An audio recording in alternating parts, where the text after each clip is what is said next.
এই তুমি সবসময় এরকম আপসেট মার্কা ডায়লগগুলো কেন দাও? তুমি বুঝতেছো না, বাঙালি হচ্ছে ইমোশনাল ফুল, বুঝছো? দেশের এই প্রান্তে থাকুক আর বিশ্বের ওই প্রান্তে থাকুক, যেখানেই থাকুক, বাঙালি হচ্ছে ইমোশনাল ফুল।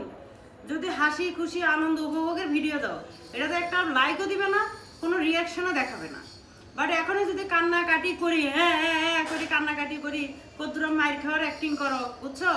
তারপর মনে করো ঝগড়া ঝাঁটি চুল ছেঁড়াছিড়ি, এর বদনাম ওর বদনাম, এগুলো যদি করো তাহলে দেখবো এটাতে রিয়াকশনের অভাব নাই, মন গড়া কাহিনীর অভাব নাই, সেটা ভাইরাল হইতেও দেরি হবে না।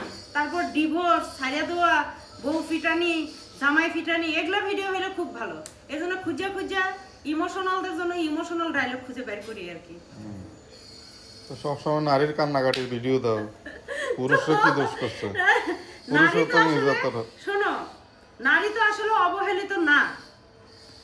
যুগে যুগে সময়ে সময়ে যত সময় গেছে আসলে নারী আসলে অবহেলিত না, এটা একটা কথার কথা যে নারী অবলা। নারী কি আসলে অবলা? নারী, নারীরা হচ্ছে সব থেকে সুখী প্রাণী। সুখী মানুষের মধ্যে এক ক্যাটাগরিতে আছে হচ্ছে নারী। আর নারীরাই হচ্ছে সব অত্যাচার করবে, কিন্তু ওই যে নারী যে কাঁদতে পারে, কিছু একটা হলে চোখের পানি নাকের পানি এক জায়গায় করে দেখাইবো, কইবো যে আরে আই অবলা, আইলে আর সাথে ইচ্ছে করছে ইচ্ছে করছে। এখন নারী নির্যাতন আইন আছে, পুরুষ নির্যাতন আইন তো নাই, বুঝছো না? এই হচ্ছে বিষয়।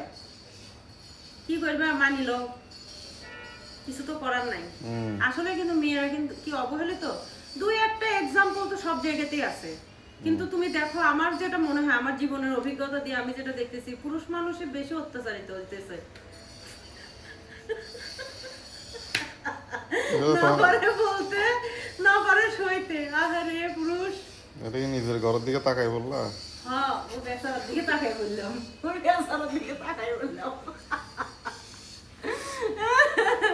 ওই বেচারার দিকে তাকাই বললাম। বেচারা কত ভালো মানুষ, বেচারা কত ভালো মানুষ। হ্যাঁ হ্যাঁ। আহারে, আর আমি কিরকম কুখ্যাত খারাপ সন্ত্রাসী। দেখছো?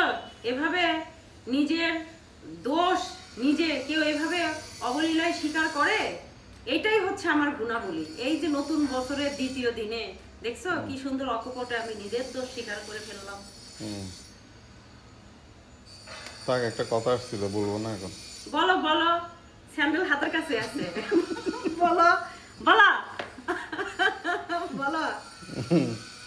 না, ক্যাডার অতিরিক্ত হয়ে গেলে তখন এরকম সরাসরি বলা যায়। ক্যাডার অতিরিক্ত হয়ে গেলে তখন বলে, হ্যাঁ আমি ওই তিসমার খানের মতো না। না, তুমি হাসনাত আব্দুল্লাহ।